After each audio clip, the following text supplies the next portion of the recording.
Injection కేసులో shocking విషయాలు వెలుగులోకి వస్తున్నాయి. ఇప్పుడు ఈ దారుణానికి పాల్పడింది బయటి వ్యక్తో గుర్తు తెలియని దుండగుడు కాదు, వరుసకు బావ అయ్యే వ్యక్తే ఘాతకానికి ఒడిగట్టాడని బాధితురాలి నానమ్మ చెబుతోంది.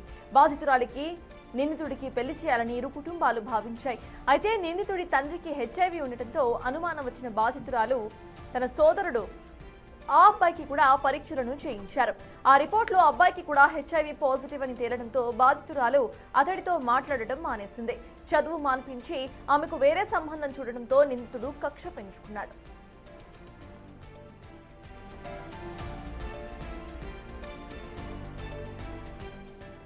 4 రోజుల క్రితం కొరియర్ వచ్చిందంటూ నమ్మించి బాధితురాలి సోదరుడిని బయటకు పంపించాడు. ఆ సమయంలో ఒంటరిగా ఉన్న బాధితురాలికి బలవంతంగా ఇంజెక్షన్ ఇచ్చాడు. ఈ విషయాన్ని నిందితుడి తల్లికి చెబితే ఎవరికీ చెప్పొద్దు అంటూ ఆమె బాధితురాలిని భయపెట్టినట్లు తెలుస్తోంది. భయంతో 4 రోజులు మౌనంగా ఉన్న బాధితురాలు తీవ్రమైన జ్వరం రావడంతో అసలు విషయం ఇంట్లో చెప్పింది.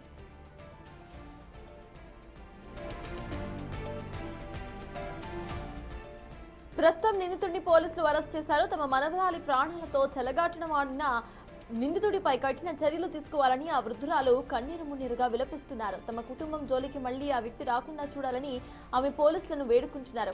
మోర్ డీటెయిల్స్ మా ప్రతినిధి సుజాత అందిస్తారు. జరిగింది మీ మనవరాలకి ఎంగేజ్మెంట్ అయిందా? కాలే. అబ్బాయి ఎట్లా పరిచయం? మా చెల్లె మనవడే. అయితే ఇక మాట్లాడుకునేది అప్పుడప్పుడు మాట్లాడుకుంటే ఈ విషయం తెలియదు మాకు. అయితే ఇట్లా మాట్లాడుకుంటే ఇద్దామనుకున్నాము. అనుకున్నాక టెస్ట్ చేసుకొచ్చిండు మా కొడుకు. అయితే 2 పాయింట్లు వచ్చింది, ఇవ్వద్దని మా కొడుకు అన్నాడు. ఇవ్వద్దంటే సరే అని చప్పటే ఊకున్నాక ఇక చేసుకోవా అని అడిగితే నేను మాట్లాడలేము. మా మనవరాలు మా కొడుకే, మా కొడుకు మా కోడలు ఆమె ఫోన్ చేయొద్దు, మాట్లాడొద్దు, ఆమెతోనే ఏమి మాట్లాడొద్దు అని చెప్పి. ఎందుకు ఆ అబ్బాయితో పెళ్ళి వద్దనుకున్నారు మీరు? అదే ఆయనకు అది 2 పాయింట్లు రక్తంలా ఎయిడ్స్ ఉన్నదని వచ్చింది. తర్వాత వాళ్ళు ఏమన్నా మీ దగ్గరకు వచ్చి లేదు మీ అమ్మాయిని మాకు ఇవ్వాల్సిందని వాళ్ళ అమ్మ వాళ్ళు ఏమన్నా అడిగారు? ఏం అడగలే. అబ్బాయి ఎప్పుడైనా ఇంటికి వచ్చేవాడు? వచ్చేది కానీ మాకు ఎరక లేకుండా వచ్చేది. మీరు అంటే వాళ్ళ అమ్మా నాన్న ఇంట్లోనే ఉంటారా? పువ్వులు అమ్మ పోతారు. పొలం పోతారు. పువ్వులు. అమ్మాయి చదువుకుంటుందా? చదువు మానేసినాం, ఈయన చేయబట్టే మానేసినాం. అంటే ఎందుకు ఏమన్నా వేధిస్తున్నాడా అమ్మాయిని? ఏం వేధిస్తలేడు కానీ ఊకే ఇక మా కొడుకు ఊకే ఇక తిరుగుతూ అంటాడు, మాట్లాడుతూ అంటాడు అని మానేసిండు చదువు. అమ్మాయికి ఎప్పుడన్నా చెప్పారా ఇంట్లో అబ్బాయితో మాట్లాడకు అని చెప్పారా? ఏమని చెప్పింది? అప్పుడు మాట్లాడుతున్నా అని చెప్పిందా, మాట్లాడడం లేదని చెప్పారా? మాట్లాడతలేదు. ఇప్పుడు ఈ మధ్యలో ఒక 3 నెలలే మాటలు బంద్ చేసింది. మాట్లాడతలేదు, ఆమె మాట్లాడతలేదు. వేరే సంబంధం మాట్లాడినాం ఓకే అయింది. అయినాక ఈ పిల్లగాడు మేము నేను చేసుకుంటా అంటే వేరే ఇస్తాను మాట్లాడతాను, నేను సత్తా అట్లా ఇట్లా అంటే నువ్వేమన్నా చేసుకో మాకేందని మేము వేరే మాట్లాడిస్తామని మా కొడుకు కోడలు ఇద్దరు అనుకున్నారు. అబ్బాయికి ఎయిడ్స్ ఉందని మీకు ఎప్పుడు తెలిసింది? అలా నాయనకున్నది. అలా నాయనది ఏమో వచ్చిందో రాలేదో అని మాకు తెలియదు. ఇక అదే భయంగా మా కొడుకు టెస్ట్ తీసుకొచ్చి వెళ్ళింది. ఎవరికి వెళ్ళింది? అబ్బాయికి. ఆ అబ్బాయికి. అప్పుడు వద్దనుకున్నాం. అబ్బాయికి చెప్పారా వద్దు బాబు నీకు ఎయిడ్స్ ఉంది అని చెప్పారా? ఇక వచ్చింది ఇట్లున్నది 2 పాయింట్లు ఉన్నది మేము ఇయ్యమని అన్నం చెప్పేసినాం గట్టిగా. అబ్బాయి తర్వాత మిమ్మల్ని బెదిరించడం కానీ మీ మనవరాల్ని బెదిరించడం కానీ చేసుకోకపోతే చంపేస్తాను ఇట్లాంటివి ఏమన్నా చెప్పాడా? ఏం లేదు అవన్నీ. కానీ ఇక మా మనవరాలే మాటలు బంద్ చేసింది. అవన్నీ ఏం లేవు కానీ మొన్న మా కొడుకు చచ్చిపోగానే అందరూ వచ్చింది. ఇక అందరు వచ్చి చేతుడు మాట్లాడంటే నేను మాట్లాడా, మా నాయన మా అమ్మ ఇచ్చిన సంబంధమే చేసుకుంటా, నేను మాట్లాడా అని అమ్మాయి అన్నది. అంటే ఇక మొన్న బుధవారం నాడు మాకు తెలియదు, మేము ఆ బాధలు ఉన్నాం కదా. ఇక వచ్చి మా మనవడు ఉండే ఎప్పుడు ఒకళ్ళు కావాలి ఉంచుతారు, ఇట్లా ఏమన్నా చేస్తాడని భయానికే ఎప్పుడు 2-3 ఉంటారు ఎంబడి ఉంటే. ఆ పిల్లగాని నీకు కోరేట వచ్చిందట, అక్కడ మీ అక్కకు వచ్చిందట, అంటే ఇక్కడ వస్తే ఇంటికి వచ్చి ఇస్తారు కానీ అక్కడికి ఎందుకు పోతామని అంటే వాళ్ళు 5-6 దిక్కులు ఇచ్చేది ఉన్నదట. అని గాంధీ బొమ్మ కాడికి పోమంటే వాడిని అటు పంపించిండు. ఎట్లా వచ్చిండు ఇచ్చిపోయిండు. ఇక ఏం చేశాడు? ఇంజెక్షన్ ఇచ్చాడు. ఇంజక్షన్ ఇచ్చిపోయిండట. ఇచ్చిపోతే మళ్ళా మా బిడ్డ నువ్వెవరు చెప్పకు, ఏం కాదు ఎవరు చెప్పకని మా మనవరాలకు ఫోన్ చేసి చెప్పిందట. చెప్తే ఇక ఆమె ఎవరు చెప్పలే. ఇక చేతనైతే లేదు, ఎత్తలేదు, తింటలేదు, ఏం లేదని నిన్న హాస్పిటల్కి తీసుకుపోయింది. తీసుకుపోతే ఆ డాక్టర్కు చెప్పిందట, ఇట్లా వచ్చి సూది వేసిపోయిండు, ఎర్రగుండేది రక్తము ఇచ్చిపోయిండు అని చెప్పింది. ఇంజెక్షన్ వేసిన రోజు ఇంట్లో ఎవ్వరికి చెప్పలేదా? అమ్మాయి వాళ్ళ అమ్మకి కానీ చెప్పలే. అదే వాళ్ళ మా బిడ్డకే చెప్పింది. నీ కూతురికి?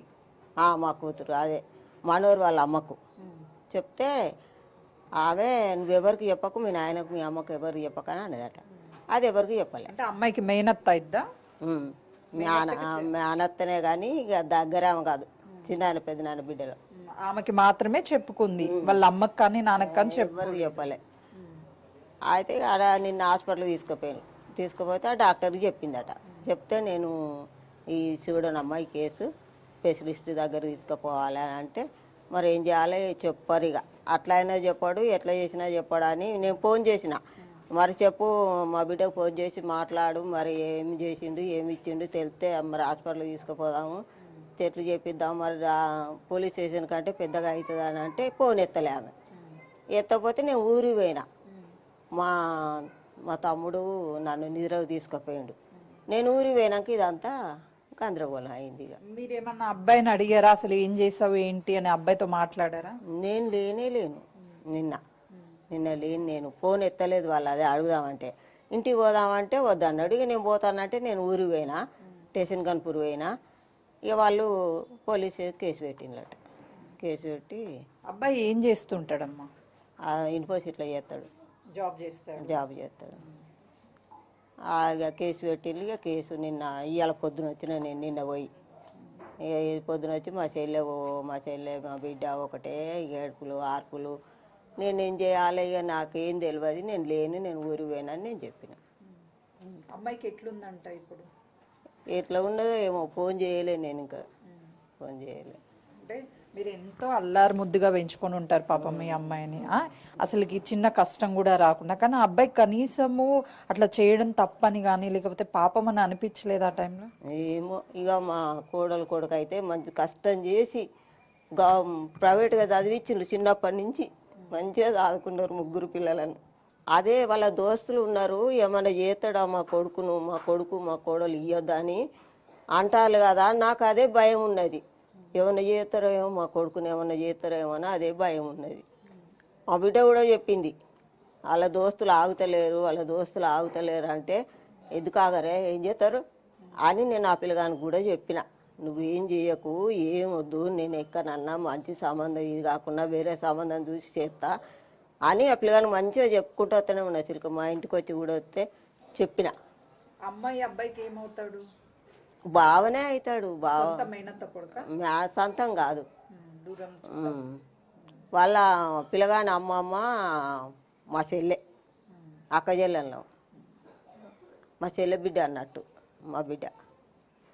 మా బిడ్డలు వేరే ఉంటారు కానీ పిల్లగాళ్ళు చిన్నోళ్ళు ఉన్నారు, వరంగల్ ఉంటారు. మా బిడ్డలు ఇద్దరు కొడుకులు 2 బిడ్డలు అయితే ఒక కొడుకు మొన్ననే 17 రోజులు చచ్చిపోయి అని అదే బాధలు మేము ఉంటే వచ్చి ఇక మంచిగా తిన్నారు, చేసిండు, ఇట్లా చేసిపోయిండు. ఇప్పుడు న్యాయం అంటే ఎవరు కూడా అమ్మాయి లైఫ్ని తిరిగి తీసుకురాలేరు. ఒకవైపు చదువు లేదు, మరోవైపు ఉద్యోగం లేకుండా పోయింది, ఇప్పుడు లైఫే లేకుండా పోయింది. ఇలాంటి వాళ్ళకి ఎలాంటి శిక్ష పడాలి? పోలీసులు ఆయన అరెస్ట్ చేశారంటనా? చేశారా? వాళ్ళ అబ్బాయి వాళ్ళ ఫ్యామిలీ మెంబర్ ఏమన్నా మాట్లాడుతున్నారా? ఇక అన్నీ ఉన్నారట.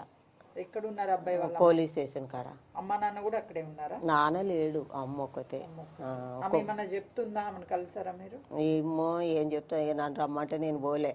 కేసు అయింది, నువ్వు పోయి ఏం చేస్తావు వద్దని అంటే నేను ఇంటికానే ఉన్నా. ఇక తెలుసు అంటున్నా వాళ్ళ అమ్మకి అబ్బాయి ఇవ్వడానికి ఇంజక్షన్ ఇవ్వడానికి వెళ్తున్నాడు తెలుసు కావచ్చు, అదే చెప్పకాని ఇక మా మనవరాలకి చెప్పినాక ఇక తెలియదా. ఎవరు చెప్పారు మీ మనవరాలకి? మా బిడ్డకు ఫోన్ చేసిందట. మా మనవరాలు ఆ బిడ్డకు ఫోన్ చేసింది. ఇట్లా చేసి ఇట్లా ఈ ఇంజక్షన్ ఇచ్చిపోయాడు, నాకు రక్తం ఎక్కించిండు, ఇంజక్షన్ ఇచ్చిపోయాడు, మరి ఎందుకు ఇచ్చిండు ఇట్లా అంటే ఏం కాదు ఏం కాదు, నువ్వు మీ నాయనకు మీ అమ్మకు చెప్పకు ఏం కాదు అని అన్నదట. తెలుసు అన్ని ఆ, తెలిసే పట్టుకనే ఇక చెప్పక అన్నది.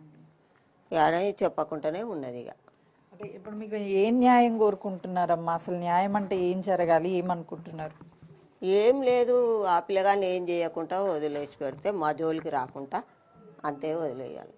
ఇంత దారుణం ఏ కుటుంబంలో కూడా జరగకూడదు. ఎందుకంటే వరుసకి బావ అవుతాడు, అన్నీ బాగున్నాయి కదా, పెళ్లి చేద్దామని అనుకున్నారు. కానీ అతనికి ఎయిడ్స్ ఉందని చెప్పి తెలియడంతో పెళ్ళి వద్దు అని నిరాకరించినందుకు ఏకంగా ఇంటికి వచ్చి, అంటే ఇదే ఇంట్లో ఉంటున్నటువంటి ఆ బాధితురాలకి వచ్చి బ్లడ్తో ఆ ఇంజెక్షన్ ఇవ్వడం వల్ల, తనకున్నటువంటి బ్లడ్ ఎక్కించడం వల్ల తనకు కూడా హెచ్ఐవి సోకుతుంది. అప్పుడు ఎవరూ చేసుకోరు, నాకే సొంతం అవుతుంది అన్న ఒక స్వార్థంతో ఆ అమ్మాయి జీవితాన్ని అంతా కూడా స్పాయిల్ చేశాడు. అయినా కూడా అంటే అమ్మాయికి అన్యాయం జరిగినప్పటికీ, ఆ అమ్మాయికి లైఫ్ లేనప్పటికీ కూడా, కానీ తన నాన్నమ్మ మాత్రము అబ్బాయికి శిక్ష పడాలని మేము కోరుకోవడం లేదు, ఎవరికి ఎలాంటి అన్యాయం జరగకూడదు, కానీ మా జోలికి మాత్రం ఎప్పటికీ రాకూడదు అని చెప్పేసి వాళ్ళ నానమ్మ చెప్తుంది. ప్రస్తుతం బాధితురాలికి ఒక ప్రైవేట్ హాస్పిటల్లో ట్రీట్మెంట్ అయితే అందుతుంది. ఇలాంటి ఘటన ఎవరికి రాకూడదని కోరుకోవాలి.